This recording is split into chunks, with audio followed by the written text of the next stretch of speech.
Tech Talk with Matthew Dickerson. Matthew Dickerson. Tech Talk. Sit back and relax. It's time to talk technology. Greetings to all you lovers and dreamers from me. It's time to put down your banjos and paddle out of the swamp. Get those frog's legs a-peddling on your bike, and welcome to another sensational episode of Tech Talk with Matthew Dickerson. Now, in today's show, we're looking around the corner into the future, and we'll see how driverless cars are making the streets a much safer place by predicting the unpredictable. We'll see how the Royal Navy is bringing back the grand old age of sail, and we'll see what's hip and happening with the young folk lighting up the stage in music hall dance floors all around the world. I said that as much of a boomer as I possibly could. Now, if there's one bloke who knows what's hip and happening, it's got to be our guru futurist. Welcome to the microphone, Matthew Dickerson. Well, I'm excited this week, James, incredibly excited, and it's going to sound really boring as to why I'm excited. I couldn't get any excitement out of my wife. I've talked to a couple of friends. They didn't get excited. But I'm sensing a nerd level is increasing here, yeah? Get ready for it. I've managed to send emojis in a text. Oh, well done, you boomer. Now, I know that doesn't sound exciting because it's pretty easy to do that, but... Folks, anyone who wants to give Matt a tutorial on how to do texts in the 21st century, yeah? It sounds like that, doesn't it? This is the problem I've been working on for 8 months. Not solidly for 8 months, but I gave up 8 months ago, and I thought I've got just trying to get an emoji in a text. I know it sounds simple, but, yeah, there's more to it. It does sound really simple. There's more to it. Let me get there. So, obviously, sending an emoji in a text is very simple on your phone. In our business, we've got a little program that I wrote to make it easier for our staff to send a text message to a client, because getting your phone out and the little keyboard typing away there is a bit slow and tedious, and you want to have a log of messages you've sent to your client. So I wrote a little program where you just type the message in and send it off. Easy. So that's fine, except it sends the messages plain text, and that creates a problem because plain text involves the ASCII character set. So that's the uppercase, lowercase, numbers, etc. So that's all fine when my program sends it out. The provider, the company that we use to convert that email to a text to send to our clients to say we've taken care of this problem or whatever it might be, only converts the ASCII character set. Now, emojis sitting way up above in the Unicode character set, not in the ASCII character set. So it's not as easy. I know you looked at me with, what is this guy talking about, sending an emoji? Surely that's simple. So it's not been a big deal, except about 8 months ago, some of our younger, newer staff members said, wanted to give kissy faces to their customers. That's right. Why can't we send something to the customer? And I said, you can't. They said, well, surely you can. I went, well, but it's plain text and you can't. Anyway, I thought, right, I'll have a look at it. And I talked to the provider that is the one that we use to send these messages out. And they went, no, you can't do it. And I mucked around a little bit. I went, okay, well, if they said you can't do it, that's fine. And for whatever reason, providers. A few days ago, well, all of them do the same thing in terms of that plain text. A few days ago, I'm not sure what triggered me. I went, you know what? I've got nothing to do today. I'm going to try and solve this problem. Of course, you turn to AI. We've talked about Claude, for example, before doing programs. The obvious thing is, well, I can't solve this problem. I'll go to Claude. I actually tried a couple of different AI tools out there, and they all said, no, you can't do it. And I went, okay, well, if they said you can't do it, our provider said you can't do it, well, you can't do it. Stop wasting my time. But there was something in me that just went, surely there's got to be a way to go around it. Anyway, I won't bore listeners with the details, but I'm incredibly excited because last night at 9:37 and 28 seconds. Solved the problem for everyone. Well, I don't know that anyone else will care, but I was excited, and I haven't told my staff yet. Well, your staff will be happy. Well, they will be. I haven't told them yet to say you can now add kissy faces when you send a message to one of your clients. So it's one but of keep those it professional. Well, hopefully, kissy faces with a professional. Well, I'm actually going to give them a subset. I'm only going to give them certain emojis because maybe I don't want them sending any possible emoji. No poops. But it is definitely no poops. But it is one of those things that technology becomes incredibly complicated sometimes, and there are so many moving parts trying to work out a way to get around a problem, which again, you pull out a phone, you send emoji, away you go. We know, we talk about it each year when there's the next set of emojis that are going to be added to the emoji library. Yeah, that story will be coming up later on, that's folks. right. Not today, but... No, not today. But it's something that we just accept, don't we? We just accept that emojis are there and that's it. But when you start to look behind the scenes, and when they first designed the character set of 128 characters, that was more than enough because that's definitely every letter of the How alphabet. could you want anything more? That's right. So it's one of those Y2K problems where the system was designed decades ago when no one thought of emojis, no one thought of text messages, and then suddenly you've got all these other issues. So it was complicated and painful, but I'm still excited. I'm just trying to find someone out there to share my excitement. Well, you've solved a problem, I've right? solved a problem that really And that's was a thrill. first world problem, I must admit. But, oh no, my life can't exist. I can't send emojis, I think was what my younger staff said. But anyway, they'll be happy about it. I'm pretty excited So about how it. many emojis are you giving them? Well, I'm only going to give them probably access to 15 very gentle emojis. No, it's only a matter of time. We're going to push that envelope. 15 today. People will be receiving poops before they know it. No. Okay, ladies and gentlemen, we're kicking off today's stories with a couple of big things that have come out of the Winter Olympics. Now, the pressure for TV producers and event organisers to make each Olympic Games more spectacular than the last, it's got to be enormous. And the Winter Games in Italy have been no exception to the rule. It's a global spectacle with 20 million new judges and referees tuning in daily to cast their critical eyes over every performance. We all become experts in the most obscure sports for at least one fortnight. The margin of error is zero, but technology keeps everything in check. There are cameras everywhere. Drones track mid-air twists and flips from close range. Races are timed to the millisecond. It's every bit exhausting and exhilarating for the spectators, wouldn't you say, mate? Oh, it's just what I like about it actually is you get the athletes who are going faster, stronger, bigger, bolder, and the technology has to keep up with them. Yeah. Swiss watchmaker Amiga has been the official Olympic timekeeper since 1932. But you can imagine in 1932 they'd say, here you go, James, here's an Amiga stopwatch. Yep. Mary's Amiga stopwatch. Right, you ready? Go. And we click the stopwatches and maybe we had two people timing the same person. So that would have been the redundancy and that would have been about the extent of it. Now we're getting down to a few things. One thing is the Formula One we talk about sometimes, how you measure down to a thousandth of a second, which when they're going for a pole position, when they're going for their qualifying lap, you need that sort of separation sometimes. Exactly. In the 1,000-metre short track speed skating, there was a heat that was separated by 0.0002 seconds. Now, I reckon that's a tie. Sorry, 2/10,000ths of a second. That's it. So surely you'd say, you two, that's equal. But then I thought about it. That was in a heat. So if you've got a certain number of qualifiers going through to the semi-finals, then you can't say, we'll call it a tie between you two. Oh, we haven't got enough places in the semi. What do we do? So they separated by 0.0002 seconds. Oh, wow. That seems, so that's higher precision than Formula One. Unbelievable. Even in the women's cross-country sprint, which cross-country you think would be a bit more separated, there was a qualification decided by 0.04 seconds, so 400th of a second. The luge they usually do to a millisecond, don't they? Well, the luge they do now with some of the cameras, which they're using as kind of photo finish cameras, but some of the cameras I know are up to 40,000 frames per second, not necessarily the ones that are on the photo finish in the luge, but obviously the luge, they're going very fast and there's not much. I mean, you're pushing a thing down. Well, this thing, you're essentially slope. falling just due to gravity, aren't you? And there's right. a little bit of friction, tiny bit of friction from the ice. That's right. And your accuracy, and I'm probably going to insult every luge team out there. With our lack of knowledge of luge, but But the accuracy on the turns obviously helps a little bit, and how fast you sprint at the very beginning. Yeah. But you are talking about the first to the last. We're talking about not how much. tightly did you squeeze your shoulders on the fifth turn. That's right.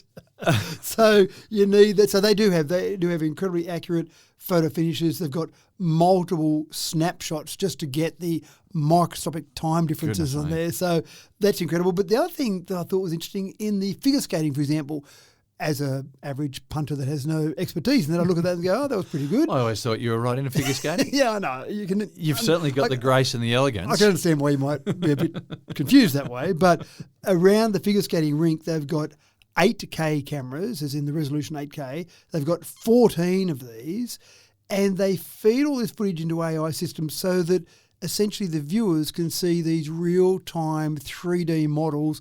Did they land that triple axel perfectly? How fast were they spinning? What was the blade angle of the actual skate when it hit the actual ice? I mean, that sort of thing, because as a judge, you're watching it real time and you go, yep, I think they look pretty good to me. That's right. But apparently, and here's the controversy. They actually used to judge them and score them just from their trials. They'd watch them do their warm ups and their trials, and there was a big thing back in the early 90s about judges just getting their scores ready before they did their performance. Oh, wow. Yeah, So, and it was only if they majorly stuffed up did right. that score change. I was going to say, so they've got someone scoring at a 9.8 and they fall over in the actual performance and So 9.8. based on your reputation. And, anyway. Right. So, and that's difficult, isn't it, as a judge? I might have made all that up too, folks. It could be one of those memories that I just dreamt. An implanted memory. Can we have people email in and tell me if I'm right? But I'm sure there's a bit of reputation involved in anything you do where it's judging on the performance, not on something where it's a number like It's not something that you're going to surprise someone with a wild card and take out the gold medal, I don't think. It would be unusual for someone to watch a performance and go, wow, they were terrible, and then put in a gold medal performance. So, but it's interesting. They're not using that sort of 3D models at the moment in the judging, but maybe they will. Maybe they'll get to the point where they'll say, I want a numerical analysis of the various tricks that they did during performance rather than just, oh, yeah, that looked pretty good. They looked like they were in shape. Everything looked okay. So, and I'm sure there's a bit more of judging than that. So imagine you land with your skate just on dig up a little bit too much ice when you land. Oh, no. But you're comparing it to everyone else as well. Shake your head and your finger. Did everyone kick up a little bit too much ice and who kicked up a little bit less ice than someone else? So a whole range of things. But it is fascinating just to see how far we've come. And what you're really trying to do is get into the lounge room. So you're trying to be as if you're there on the slopes. Well, we all become armchair experts. We do, and we and I love my curling. When do we get cameras in the brushes, in the brooms? That's what we want. We want cameras in the brooms. But they have got drones. They've gone a bit cray-cray with drones. Yeah, but drones, why wouldn't you lean heavily into them? Yeah, 30 broadcast drones they've got. And these are literally chasing athletes down slopes. And you look at it sometimes and you go, they're following the athlete. Oh, wait up. There's an obstacle up in front. I wonder how they're going to go. And sure enough, the drone just goes around the obstacle, and it might be some major thing that you're watching. And if the operator's watching just the skier, they may not actually see the obstacle, but they've got 3 operators per drone. So presumably you've got people watching the flying side of it, watching the actual athlete, focusing the camera. So it's a fairly complicated process. And I thought they might have used a bit of follow me technology, but I think at the moment they're still using manual operators, say 3 per drone. I'm just wondering when it's going to be where the drone's following the snowboarder down there, the snowboarder launches into their jump, and the drone gets in the way and there's a collision. Yep. Oh, imagine being the first guy to make that happen. Yeah, that's right. Oh, dear. Whoops, I looked over there for a second. Would you just put down your little controller and just walk? That's right. Find the exit, find your car in the car park and keep driving. Yeah, I sneezed maybe. So you've got things like and that is a risk. I mean, you're trying to get immersive in there, but there is a risk of distraction, I suppose, as well as that potential for a crash. So you are following along and the skier just catches something out of the corner of their eye. That could be a potential for distraction that's a big as well. thing there. Yeah. But it is. Anyway, it's quite fascinating. We're all reaping the rewards of all this technology. Exactly right. And it will keep improving. And how do you make it better next time? Because no one wants to hear, the coverage of the last one was better. They want to hear that this is the best coverage ever. And you keep thinking, what can they do next? But they come up with other things to do. They can invent new sports. Like you do your jump, but you've also got to dodge the bullets that the drone's firing at you. While the plastic bullets, I assume. Nerf gun, yeah, that's right. Yeah, maybe they introduce some drones into the actual whole process. Who knows? So it is quite interesting and quite fascinating.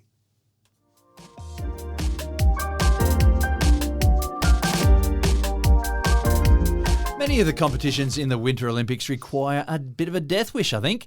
Perhaps that's why curling appeals to me so much. That's my kind of danger. But there can't be too many events like the ski jump. I mean, you stand at the top of a building that's got a ramp.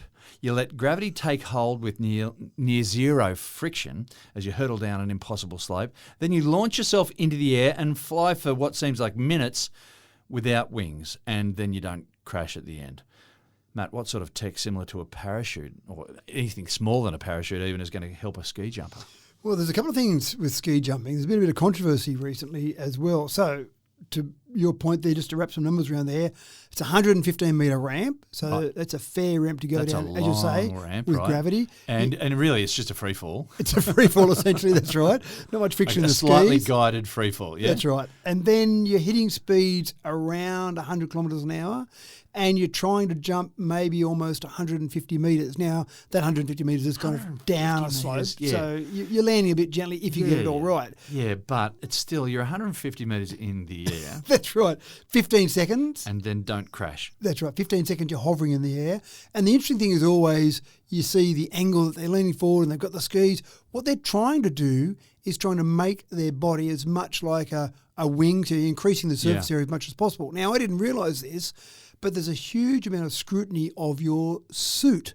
There was some controversy a little while ago where after the suit measurement, so when you are measured up to be a ski jumper, you're allowed 4 centimetres additional material on your suit compared to your body size. So these are in the regulations. In length or? Overall, in terms of the width of the overall size area? Of that. Well, I get the feeling that it's 4 centimetres. If your chest measured 50 centimetres across, it's maybe too much, maybe 40 centimetres across, then you would have 44 centimetres as the maximum. So it seems like that's the amount of extra material. So you're not making material to catch wind. Exactly right. But there's a bit of controversy because they had some people, after they had their suits measured and ratified, and the athlete measured and ratified, this is in this Olympics, this is a little while ago, they then had some of the officials or some of the team members sewing an extra 4 centimetre patch in the crutch, and that was enough to make a bit of difference as to how far they would fly. So there's some coaches who got banned for a few years on the basis of that. You would think, what? Nothing. 4 centimetres, big deal. Hardly a wingsuit. Exactly right. But that's the level we're at. Wow. What they've done now, though, which this one is okay, not in competition yet, but in training, they've now got some sensors that are in the shoes, in the ski boots of the skier. And then those sensors feed information directly into goggles that the skier is wearing to tell them if their body position is just right. So they've got green and red images or lights inside their goggles.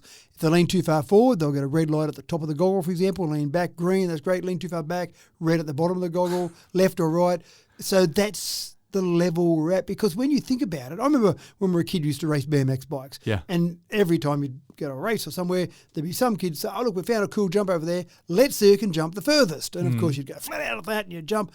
And there'd be always some kid who would always jump way further than everyone else. And you'd watch them and they would be perfect when they'd just come to the jump, just lift their bike at just the right time. And you see these ski jumpers who, that's the skill there is the couple of hundred milliseconds when they get to the end of that ski jump, just lift at just the right time. Yeah. You miss it by a bit and you're probably either crashing or not going as far. But then the other skill, which I didn't realise, was how they can get their body angled at such a level that wind is holding them up for as long as possible so that they're falling with grace rather than just falling with gravity. Goodness me. So by having the angles different, they can actually get better performance. Now, they've tried this in training and they took some junior teams and they put this technology on them and said, here you go. And they got a measurable difference within several jumps just by being able to communicate back immediately while you're in the air the angle that you're at. And then obviously from that, you learn those. They become part of your muscle memory and then you go and do the jump for real. You haven't got the technology there, but you know how your body must be. The finesse in this sport is just so amazing. I remember Eddie the Eagle. Was it late 80s or was it early 90s, whatever? And he just seemed like a bit of a caricature and everyone was sort of making fun of this guy. Yep. But what he was doing was still pretty incredible. It was, wasn't it? That's right. Because you can't just stumble your way into this and just, I'm going to throw myself down and see what happens. No, that's right. And he wasn't in contention for the medals, but he was still flying and he was doing a great job at it too. That's right. And the thing is that it's pretty daunting to sit there, just go and take Joe Blavich, just sit there, say, at the top of a building and look down there. You sit on that seat and you look down the ramp and then you look at where you've got to land, and that would be terrifying. That's right. It's from the bottom looking up. It's always when you look at a tall building, you look up, oh, it doesn't look that tall. When you go up the top and look over the edge, you go, no, oh, that's where the problems start. Yeah. That's right. So you're right. Even for Eddie, you might be winning a gold medal, but you still are making it to the Olympics. Yeah. You know, between Eddie and myself, you know, there's one of us that's been to the Olympics. He was jumping a long way. He was jumping a long way. Yeah. So it's the level of technology and the level of feedback. The other problem for the athletes would be the coaches getting all this information as well. So when you land, you go, no, that was terrible, James. You lean back at the 7-second mark. You lean back too far. It's and your launch was way too early. I thought I did pretty good, boss.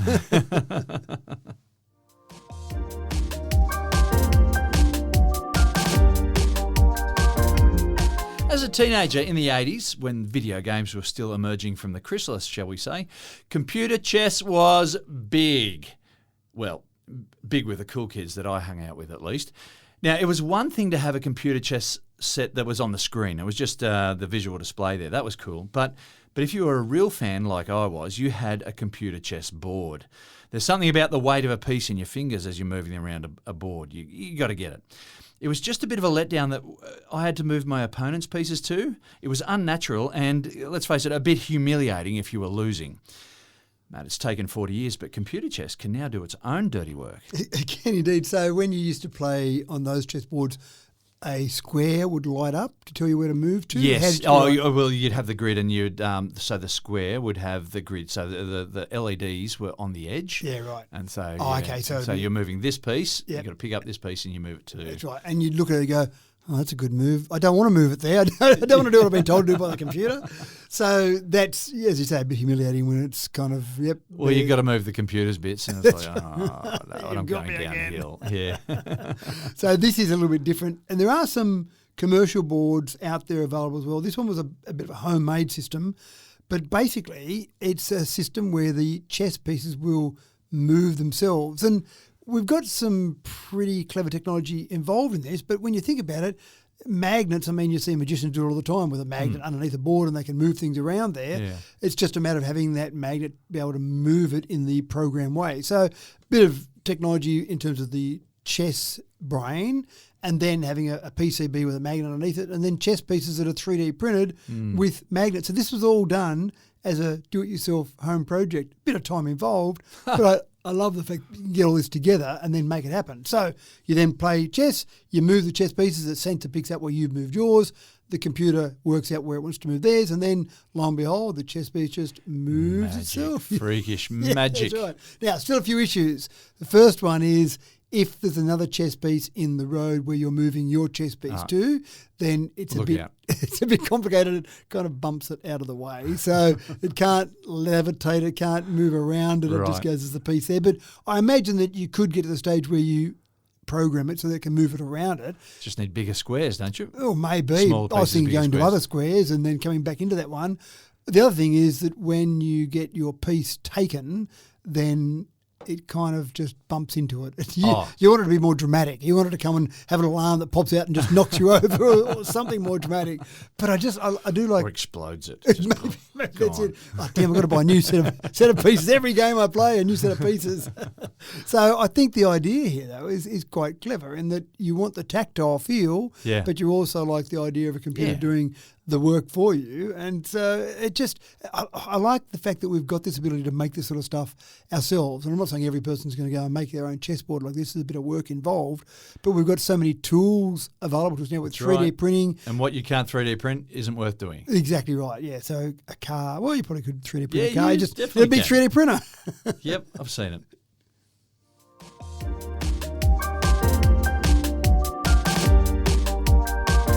So those of us with a bit of experience know that good driving requires a bit of a sixth sense. In a busy built-up area in particular, predicting the unpredictable can be the difference between life and death, particularly for our child pedestrians.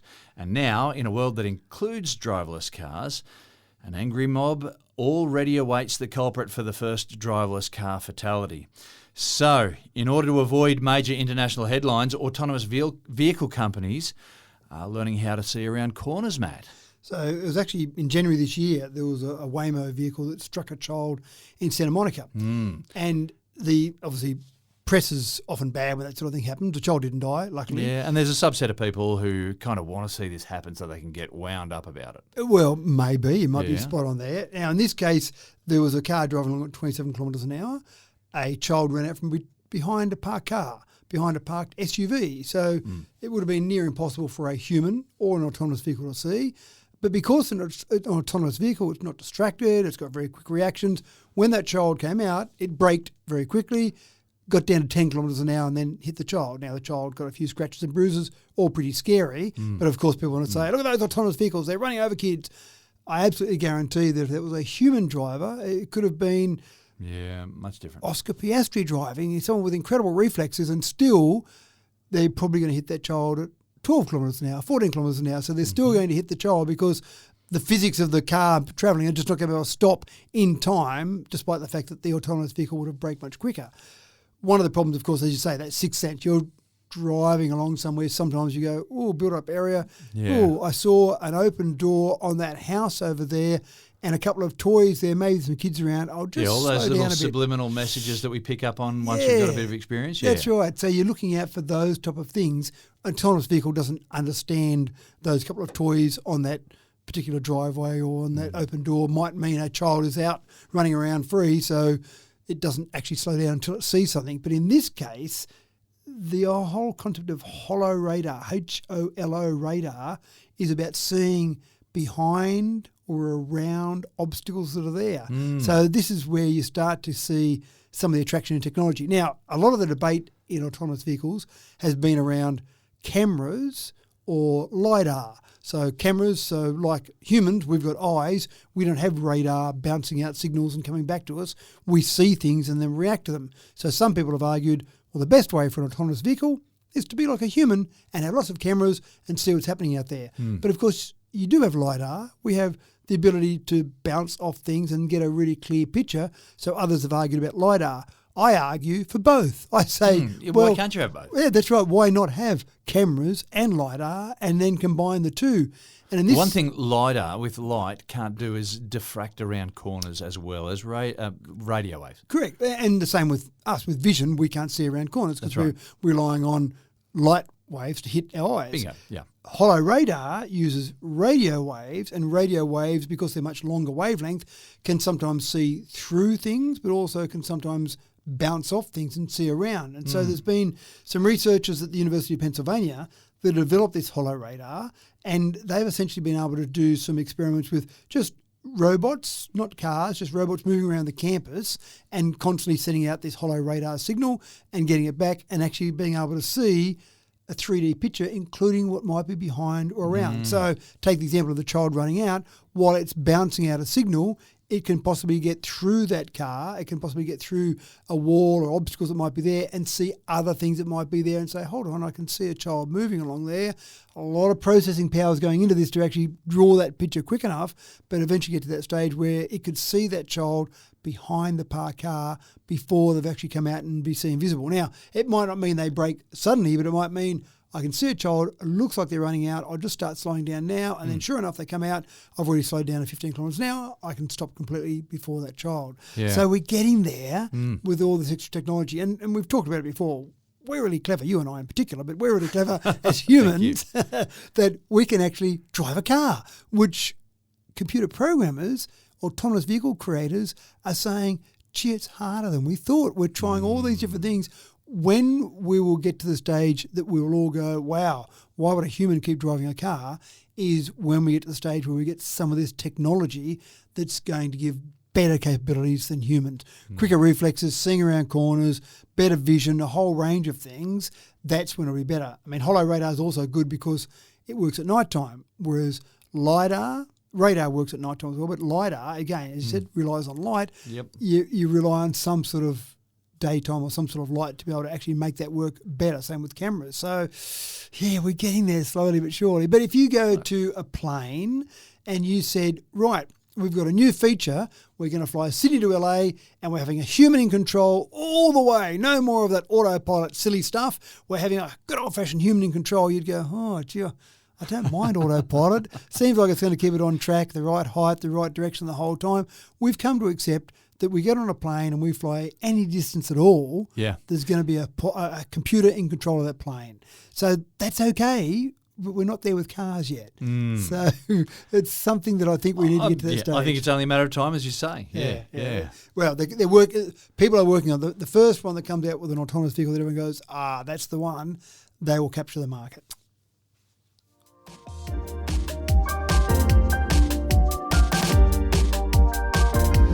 There was a time when the Royal Navy ruled the seven seas. The romantic era of Lord Nelson battling the Spanish Armada from the Mediterranean to the English Channel. St George's ensign commanded respect across the waves for centuries. Well, the golden age of sail is back again for the Royal Navy, but in the 21st century, these sailboats are robotic, of course they are. And we should add, they are also solar powered. Matt, there's also markedly fewer cannons for them to stoke and rigging to climb, but the golden age of sail is definitely back. And sorry, when you mentioned the seven seas, I always found it interesting when I was a kid. I understood Australia. We've got one patch of dirt, and we've got the country. And so you go off that patch of dirt, you're not on the country anymore. And I always found it intriguing that we had the seven seas and we say, so it's ocean, okay? We're just on the ocean, and then we're in one ocean, and then, oh, look at that, we're just in another ocean, but it's all the same bunch of water. Bit of water, That's right. Water is flowing from one to another. Right. Across. And it makes more sense when you then, as you grow up and you learn a bit more about geography across the world, when you get to Europe and you go, okay, well, there's a country and there's not even a line in the sand. It's just you just moved across there and you're in another country. But as a kid growing up, I just found it hard to understand why we had different names. It's all one ocean. It's all one bunch of water. So why are we putting different names on different parts? And who decided that little line there was the line between that ocean and that ocean? So anyway, I move on. So digress. Just slightly so. But so we've talked about sail and modern sail now, and it's taking on a number of different forms. But this is the fascinating little one, though, where we are seeing now small autonomous vehicles. So these are 1.2 metre long autonomous boats, autonomous vehicles, 40 kilograms in weight, in mass, and they're basically their job is to go out there and do some surveillance. Now, unfortunately, a lot of these things that are created are for wartime or for doing something related to protecting borders. I think they could be used for other things as well, but wartime and war mechanisms obviously develop some technology in different ways. So I don't love talking about war stories because obviously you're talking about eventually... But war is an accelerator for technology. It is indeed. So these little boats have basically got a little sail on. They use that sail to move around. They're not just sitting out in the ocean just bobbing around. They use that sail and change the actual sail on it. It's a stiff sail, but it moves around a direction. And then they've got a little solar panel for the communications. The primary objective of these is to end up with a whole armada, a whole fleet, a whole bunch of these that you're using in your wartime. So, for example, you might have a submarine, and if you want that submarine to communicate effectively, because ocean is a pretty good absorber of electromagnetic signals, you need something on the sea surface to be able to communicate with, to be able to get that signal out to the wider world. And so often you could pick up where submarines were because there were other warships nearby that communication was going back and forth.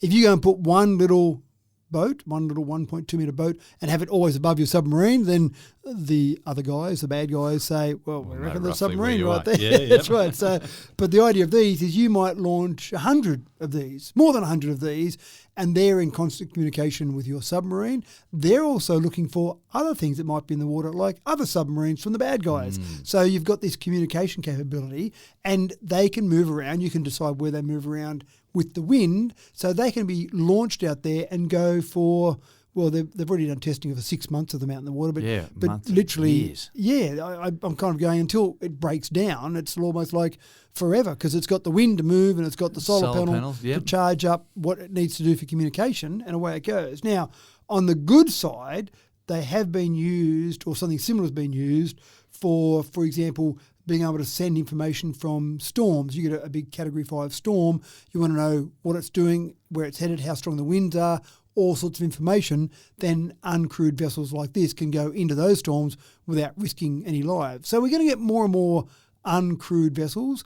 We're going to get more and more information from the ocean, from ocean temperatures, from ocean salinity, a whole range of things from more and more of these autonomous vehicles. So it might rely on war reasons to develop these, but as they get developed, they'll be used for more and more things. So don't be surprised one day you're out in a cruise ship, you're cruising along on some wonderful... And there's this odd little bobby thing that's... That's right, that's ticking along. They don't go very fast. They go along about 4 kilometres an hour. How big did you say? 1.2 metres long. Yeah, all right. So you want to be fairly close to it to like see a it. big model boat. Yeah, like a big model boat, because I reckon 1.2 metres out in the ocean will be lost pretty easily on your cruise ship, but you might get close enough to one and you go, oh, look at that little thing over there. So maybe they're in away from shipping lanes or something that they stay away from those. But don't be surprised to see something like that with a little sail sticking up above there and it ticks away and moves out there. So we're understanding autonomous on the ocean, but there's not intersections and cars and pedestrians out in the ocean. So probably a bit easier for them. Much easier, yeah.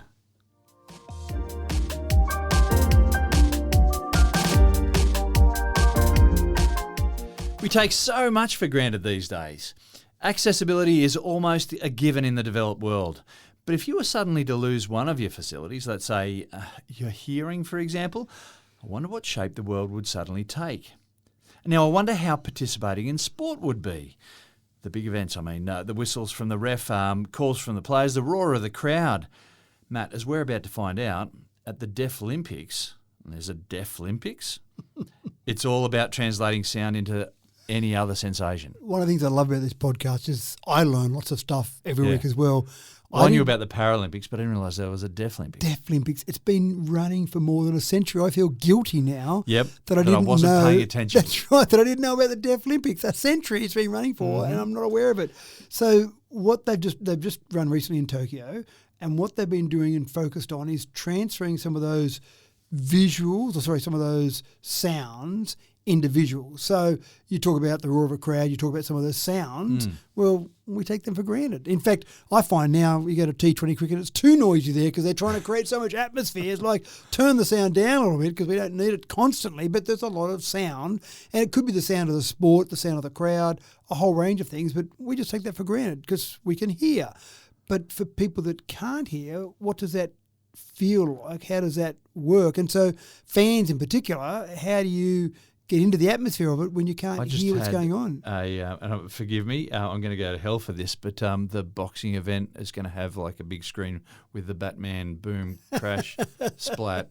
Well, but no, you're right, because it's almost like that. So in table tennis, so not in boxing, but in table tennis, they had giant screens that were displaying animated Japanese onomatopoeic characters. And so you can imagine, you can imagine it would be exactly like that. So they were finding that the rally speed, decisive points, momentum shifts were all shown on a screen in a visual context. So you could have a Batman type, boof, bam, whatever, in the boxing or in other sports as well. They also found that just for people to get around, a lot of the visual cues, when you go to a train station, you'll hear the ding, you'll hear an announcement. And if you travel on that train section a lot, you'll hear certain noises. You go, oh, that means there's a train coming in, or that means this train's about to go. That's fine for us because we can hear. Take it for granted. We do. And when you're designing a train station, unless you're acutely aware of people without sight or without hearing being part of your transport mechanism, you probably go, oh yeah, we'll just put some sounds there and we'll do that, and that'll make sense to everyone, except someone in the room says, hold on, what about people that can't hear? Oh, I didn't think of that. So they've got screens in some of these they were testing where they had sound to text screens. So they weren't necessarily taking the actual words that someone was saying in terms of an announcement and turning it into text, the sound. So just that ding when a door was about to close, they were then translating that ding into doors closing. So it meant that the visual cues, they didn't have to have an announcement that say doors closing. The visual cues that everyone else understood were still there, but then the actual translation of that on some of these transparent screens. So that was pretty cool as well, where they tried to interpret what was there. So Fujitsu had an AI-powered display that basically categorised those announcements and then turned those into text that someone could read. So it'd be a fascinating world. And even if, I was going to say if you put earplugs in and tried it, but I've never found earplugs that cut out the noise completely. That's right. Whereas you can put a mask on to cut your vision out completely, but you can't really simulate the lack of hearing. maybe you could put some headphones on that just give you white noise, so you can't hear any other noise coming Well, there are in. noise cancelling headphones these days, but there's always another noise playing in your ear while that happens. So, yeah. Yeah, but the noise cancelling headphones, I think, rely on a second or two of the noise to then work out the frequency and then cancel it. Yeah. So it's not getting every noise that comes in. So, look, I'm sure they've got some way of trialling this when they're working it all out, but it does sound quite interesting. Music events, they found with music events, obviously you go to a music event and you can't hear, you think, won't be much fun for me there with my friends, but they were finding that they had either vests or little orbs that you would hold on to, and as the music changed and as the pulse of the music, the beat of the music, you could actually get the feel of the music. Wow. Yeah, and so not so much just the bass going through your chest like we might have at a normal rock concert, but you're actually feeling some of these things. So a whole range of things. Judo, deaf judo, they were watching the judo and you would put on a vest with that, and as you would see little things happen, so a little grapple, there might be a bit of pressure in your chest. When someone would get thrown to the mat, there'd be a bigger feel or a bit of vibration through your chest, so you were feeling what was happening as well, because if you're watching that, you might hear one of the competitors make some noise when they had an unpleasant situation like being thrown to the mat, but you're not hearing that as a spectator, but you're then feeling it while you're sitting in your chair. It's amazing. So I'm wondering what sort of wiring the contestants have got in order to pass that signal, or is it just someone who's got a control button or a keyboard where they're deciding what sensations? No, a lot of it is from microphones. So, for example, they would have microphones around the judo, which they probably have anyway for TV broadcasts. Oh, yeah. And then they have microphones there that take that noise and translate it. I think some cases they might have had a sensor in the mat, for example, so they could pick up some of those. Yeah. But a lot of it was taken from the sounds that are there and then converting that, being clever enough to convert that. Yeah, fascinating.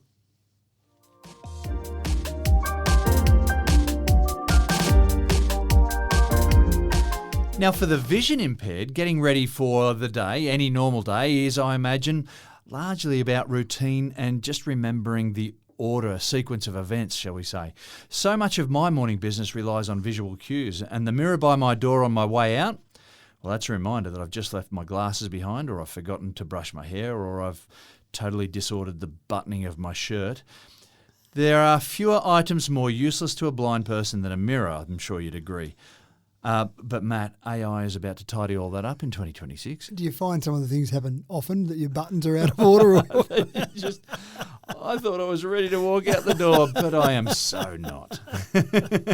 Start again.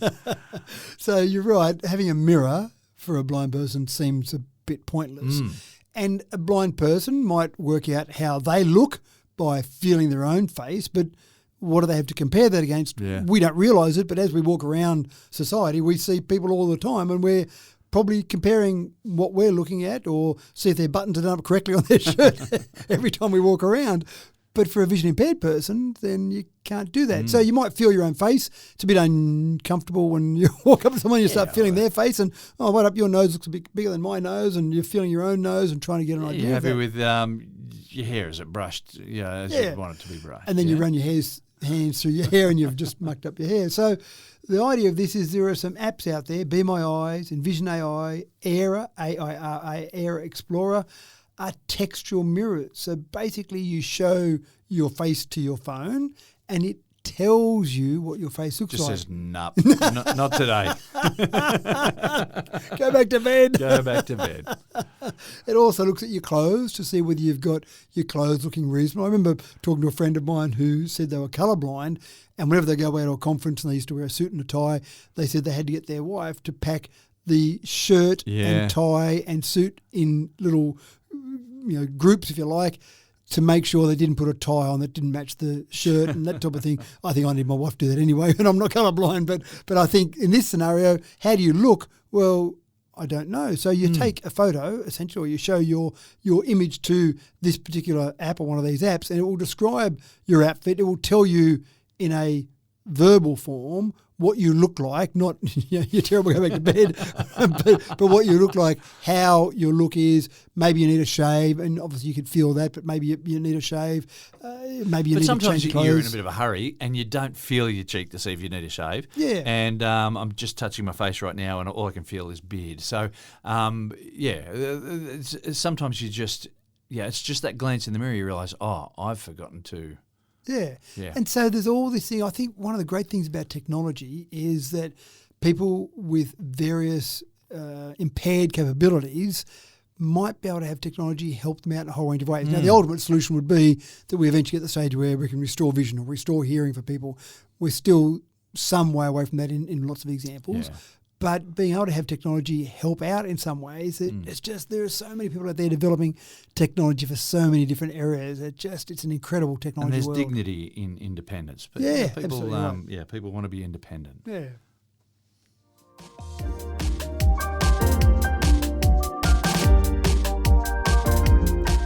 Now, the art you hang on a wall creates the vibe that makes your house a home. Still life, portraits, landscapes, photos, paints or prints. The art on your wall provides the feel that puts your mind where it needs to be when you're at home. And music is the icing on the cake. But a speaker, no matter how sleek, can still disrupt the aesthetic, and sometimes it even creates a bit of clutter that you really don't want or need. So why not just build a speaker into a picture frame, Matt? It sounds too simple, doesn't it? And I can remember the first time... How come it's taken so long? Well, the first time we got a decent stereo, like a real stereo, I'd call it, I remember getting it, and we had these big speakers, 1.2 metres tall, this big mother subwoofer in the middle, these speakers mounted on the back walls. I set it all up in my lounge room. And it becomes a feature. Well, this is the thing. I sat there and listened to music. I went, wow, that sounds great. I called my wife and look at this.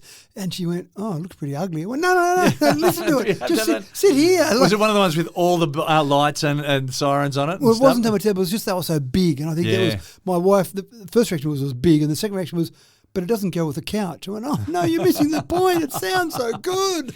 I remember going stereo shopping it would have been late 80s, I want to say, and if it didn't have heaps of lights and if it didn't have lots of buttons, then you just didn't want to know about it.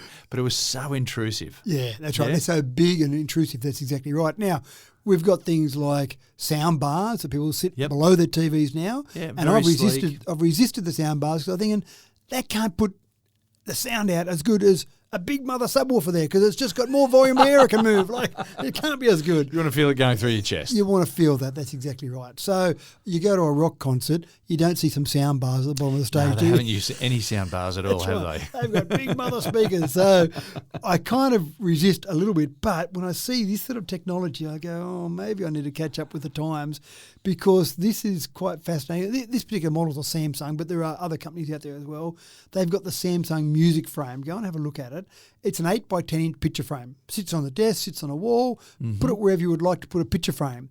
But it just also happens to be a 120 watt wireless speaker. And from the reviews I read, it sounded like a pretty good high quality speaker, 6 speaker array, Dolby Atmos. You can put a bunch of them joined together in one room throughout different rooms in your house. So you can fill your house with sound and people would walk in and go, where's that coming from? Where's the sound coming from? Because there would be no visible speaker. In fact, there'd be no speaker at all as far as anyone concerned. It just would be sound coming through everywhere. So I like the idea of that. It sounds pretty impressive that you just get this blended into the background. And I think once upon a time, technology in your home in particular, used to be all about, look at these big speakers, look at this wonderful technology.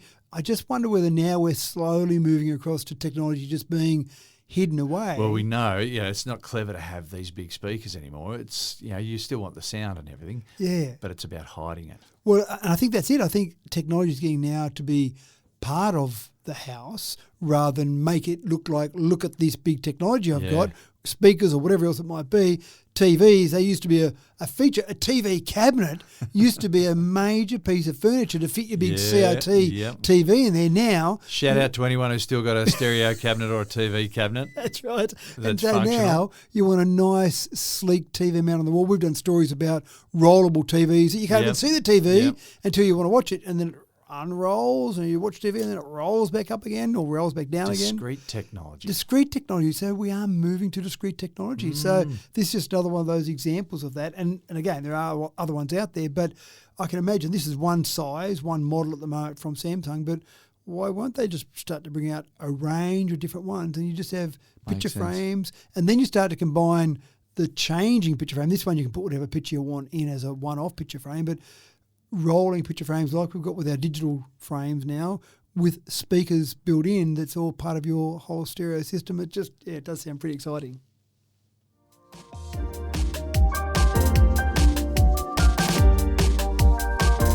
So in the 90s, glow sticks really brought out the party in a music crowd.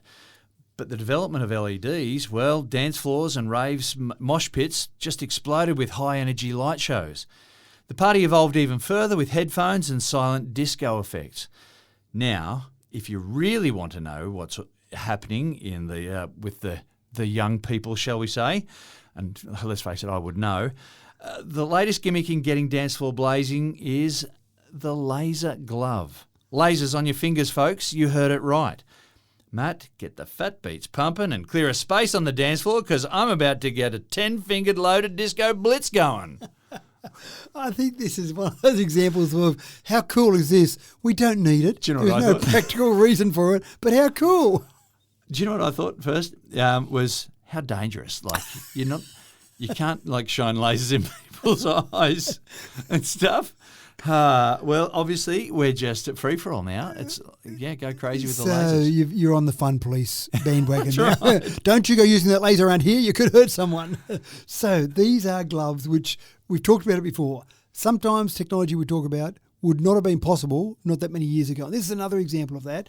They're gloves. There's not 10, I've got to tell you. Sorry, there's only 8. They only give you laser in the fingers. Nothing on the thumbs. The thumbs don't qualify. So I've got to go and find another pair of gloves. That's right. Yeah, I want okay. someone that's got the thumb. The poor old thumb, it gets left out all the time. So give me a thumb laser as well. But there's 8 lasers. So you put your 2 gloves on. You've got a laser per finger. So you could be pointing lasers all over the place while you're dancing. So this dance floor is just going to have lasers everywhere. Absolutely everywhere. Someone's going to lose an eye. So if I'm setting up the dance floor, I'm making sure I've got a nice little subtle smoke machine so the lasers actually can be reflecting off the smoke rather than seeing nothing until it hits somewhere on the wall, which sounds a bit boring, but smoke. So you can just imagine a light haze smoke-filled room with all these people. You get a pair of gloves as you walk in the door and you start throwing lasers all around. It would just be an absolute laser light show.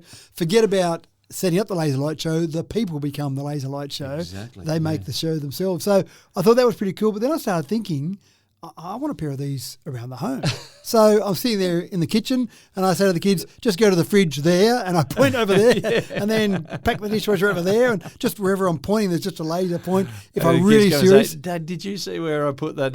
It's just over there. That's and, right. And then you've got to fill your house with smoke too. Well, that's the other problem, isn't it? But I've got then all 4 fingers off. I'm really serious about it. I point all 4 fingers at the same spot and go, it's just there. Can't you see it? Whereas I might just spread out somewhere in a wavy fashion around there and a few fingers go there. I even like the idea of the next presentation I do, rather than having a laser pointer on the end of my clicker that I use to move side to slide, 1 laser pointer, that's so yesterday. 8 laser pointers, I can really make a point now. But isn't this just a case of someone said, you could do that? We can do it, so we should. Yeah, we should. So it's got some clever little diodes that emit the laser beam. So that's pretty cool to get them small enough. It's got a battery inside it, obviously, to run that. It'll run for about 2 hours, and then you need to charge it up. So that's probably not too bad. I'm pretty worn out after 2 hours of dancing. Or you go to the next nightclub. Or you go and grab another pair of gloves. So, I've got another spare set, fully charged, ready to go. So all of that just sounds like a lot of fun, and I can't really think of practical things for it except how much fun is that? But it'll be interesting to see how it evolves, right? So it starts off with just these lights going everywhere on the dance floor, and then who gets an idea and says, we need to choreograph some stuff and just get people dancing. Remember when, I think it was Taylor Swift who probably did it first, had the coordinated wristband. You went to a concert. Oh, yeah. And you've got a wristband as you went in the door. Okay, whatever. And then they used some pretty clever technology to make the wristbands light up in different ways around the actual stadium. I went to an Ed Sheeran concert recently and he talked about the fact that, I know some concerts you go to, you get a wristband. Well, I figure everyone's got a mobile phone in their pocket, so I'm just going to get everyone to use their phone. And it was actually quite clever. He had a song that talked about taking a photo. So he said, so when I say this, I want everyone pointing the camera at me and have the flash set up so that it flashes. And I want everyone to do that. And when you looked around the stadium, it was pretty cool that the whole stadium, not just sometimes you'll have people with their phones, they hold the light on their phone up, so you've got lights everywhere. But this was literally 70,000 flashes going at the same time, except for my phone, because I was looking around the stadium. You were looking at everyone else. Yep. So I was being very selfish. I was videoing it as it was happening. So that's a cheap version of the Taylor Swift concept. But I'm waiting to see a performer now turn up on stage with their laser gloves. Yeah. Surely now that's the next thing for the person on stage, because they're always looking for the next big thing. It's usually a big stage and some big stage show or some big walkway that's built out across the middle, but maybe bring it down to just having some nice, cool laser gloves. The YMCA is going to look awesome. Yes, absolutely. Yeah, I don't know how it goes if you're trying to play the guitar with the laser fingers. That might be a bit trickier. But anyway, I just think it's a cool concept. Very cool. That's all we got time for you today, show, ladies and gentlemen. The meter's nearly run out and we're all out of silver coins, so we've got about a minute before we've got radio silence. So thanks for another cracking tech talk, Matt. I know it was the last story, but I am going to go out and buy some of those gloves because I just think they're cool. You're not going to let go. I'll just find some way that I can use them. You're just going to taunt me in our next recording. There's something over there. Something on your forehead, James. Look over there on the wall. Be like a cat, like not letting this go.